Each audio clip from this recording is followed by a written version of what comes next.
I look awful and I want to clean my house, so let's get this over with.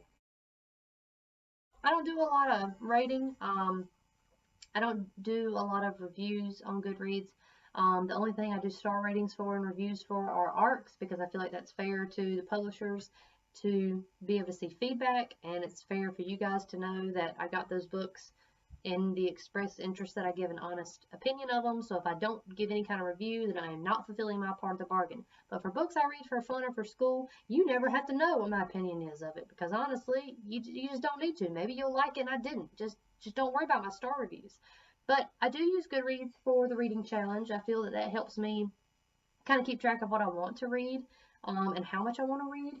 What I do from year to year, or what I've done for the past few years, is however many I finish with, that's how many the next year's reading challenge is. So for one year I did 45 for my reading challenge. Well, I ended up doing 48 books. So I did 48 for my next reading challenge. Cool, I got 50. So 50 for next year. You see what I'm saying?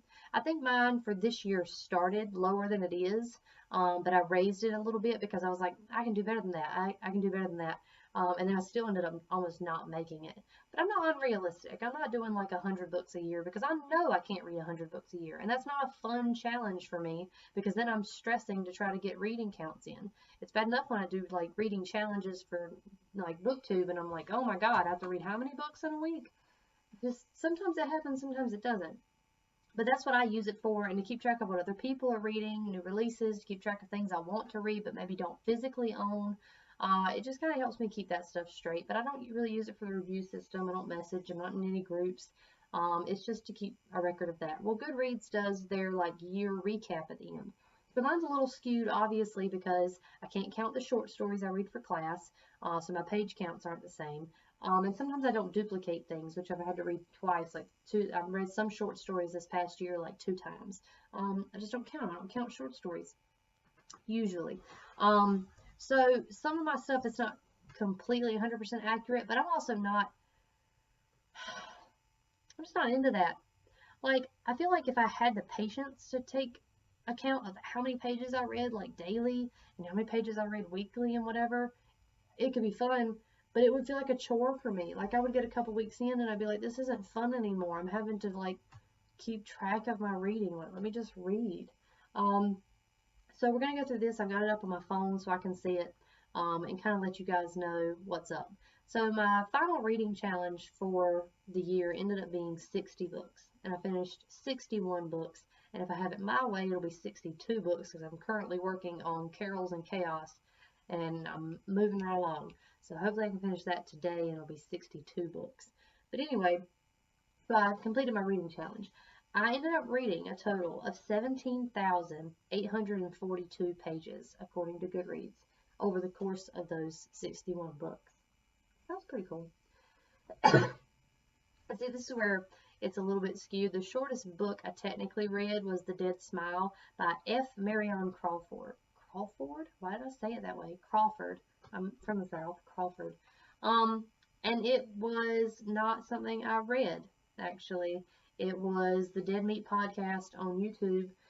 Chelsea Rebecca did a like recording of her reading it in front of a fireplace sound. It was really cool. It was super atmospheric. Like right there around Halloween or Thanksgiving, I think she did it. And but I didn't read it. Like she read it to me. And you can count audiobooks. That's not what I'm saying here, but like I didn't physically really do anything. I was read to by a podcast.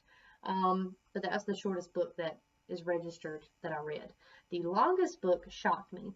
And I think it's because I'm used to reading more Stephen King during the year than I did this year. I didn't read a lot of Stephen King this year.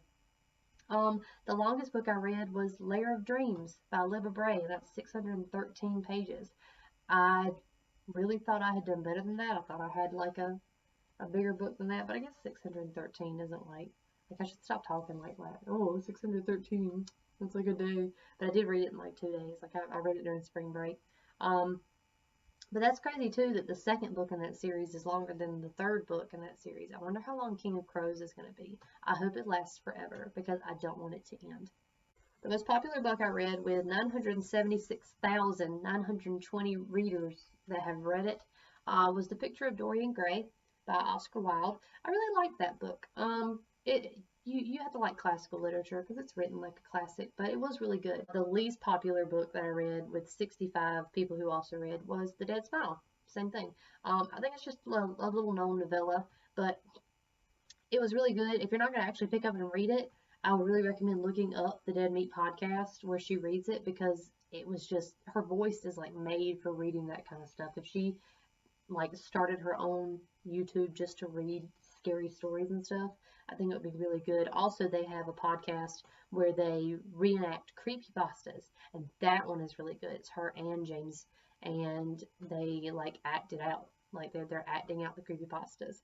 And they do a good job of it. They have good voices for that kind of stuff. So if you want to hear some stories that are a little bit spookier, you could look up the Dead Meat podcast. My average rating was a 4, but mind you, again, I only really rate arcs. So given how I rated my arcs, which I think will be in a video I post, either I've posted it already or it will be posted. I can't decide what order I'm going to do this in. I kind of tell you about what I rated my arcs this year, but a 4 feels about average for me. I tend to like what I read. I don't pick up stuff if I don't think I'm going to like it. The highest rated that I reviewed is actually really interesting to me because it's one of my arcs. It's The Lucky Ones by Liz Lawson, and that has a 4.5 average. And that's really funny to me because I guess it's because it's not out and people are rating it highly, either again because of having read it and I really did like it, or they're rating it highly because of who it is and what it's about, maybe, or maybe they're rating it highly to be able to come back to it. I don't agree with that thing where people rate it and they haven't read it. Like, why would you give something a 3 and 4 star? Maybe you like the author, that's great, but that's not really fair, is it? Like, that's not really appropriate. Anyway, I mean, people are going to do what people are going to do, but that's apparently the highest one that I also read, which is weird. Okay, so my first review of the year is really short, and I'm going to read it to you. I'll probably bring it up in another video I'm going to record about the Shakespeare retellings I read this year, but this one was one of those. It is Cordelia Lionheart, and it was by Ron Furch, and it's King Lear from the perspective of Cordelia. I gave it 2 stars, and that is generous. This is the review. I'm going to read the whole review because it's very short. I gave this a 2, purely because it was laughably bad, and that amusement should count for something. I cannot fathom how people gave this 5-star reviews. Oh well, a mystery, I guess. And that's true. It's a very bad book. It was really bad. I entered like a Goodreads contest to get it on Kindle, and then when I didn't get it and it was like $2, I was like, I'll read it. It's a Shakespeare retelling. I'll like it. No, it was awful. It was a train wreck, but I'll go into that in detail in that video because it has some problems. I can't even remember details, but I know it's awful and you shouldn't read it. So that was my review. I read more than I thought I was going to do this year. I don't think I've read as much as I could have, but I think this upcoming year is going to be the year of reading a lot of books. Hypothetically, and fingers crossed, I will enter upper division as of next fall. So this next spring is my last real semester reading books for literature classes. Then the next year of school will be me teaching. So I won't necessarily read as much for class, and it'll be me developing lesson plans and teaching things. And unless I decide to read along with what I'm teaching, which obviously I should, I won't necessarily be pounding back as many books a semester. So summer, I'm really going to have to go hard on the reading challenges and stuff so I can maybe meet my goal. But that was my Goodreads recap. Short, sweet, to the point. I didn't keep track of anything else. Maybe I'll do that next year, but I really doubt it.